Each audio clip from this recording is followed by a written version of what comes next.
5 seconds to go.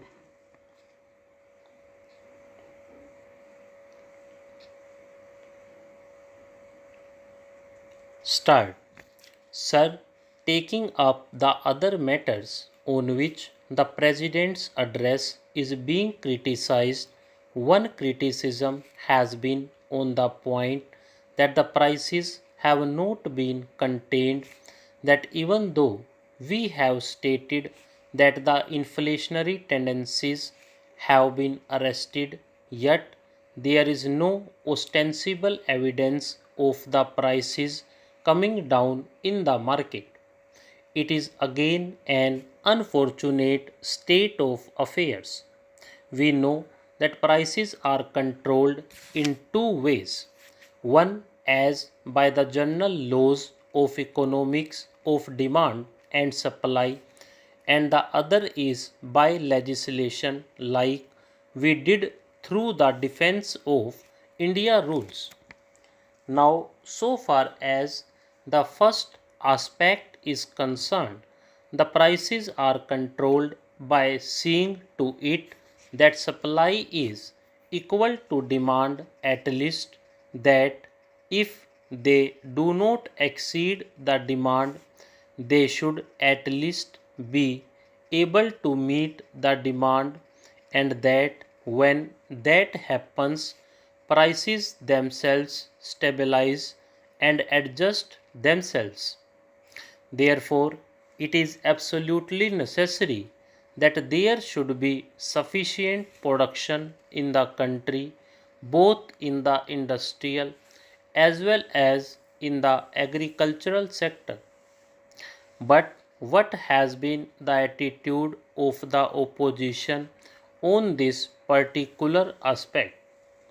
Whereas it is absolutely necessary that there should be 100% man days working in industry and agriculture right through the year, we have seen that the total strategy of the opposition has been to promote Bharat Bandh, to promote strikes, to raise all kinds of industrial disputes, to cause unrest among the agricultural labor, and thus by all means to ensure that the production is crippled.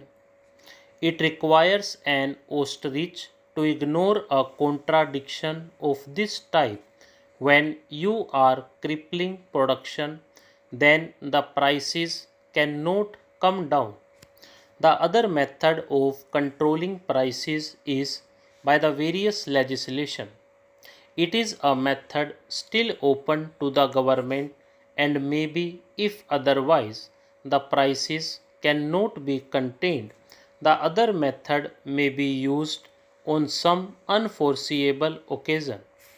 But speaking for myself, I would still be advocating and contain the prices by the normal economic laws.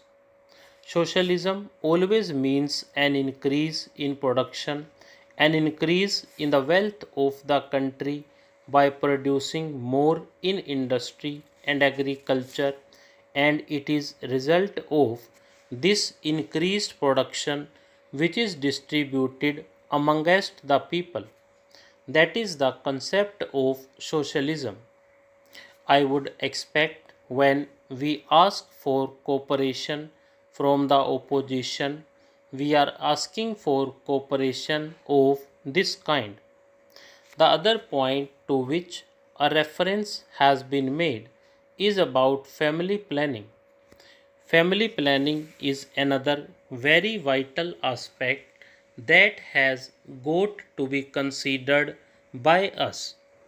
In the course of the last 50 years or so, our population has doubled.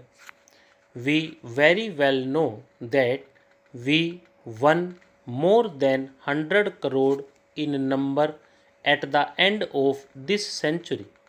Unless we can control population, it is not possible to raise the living standards or the per capita income of the country. We have made phenomenal gains in the course of these years. But unfortunately, all those gains have been eaten away by the growing population.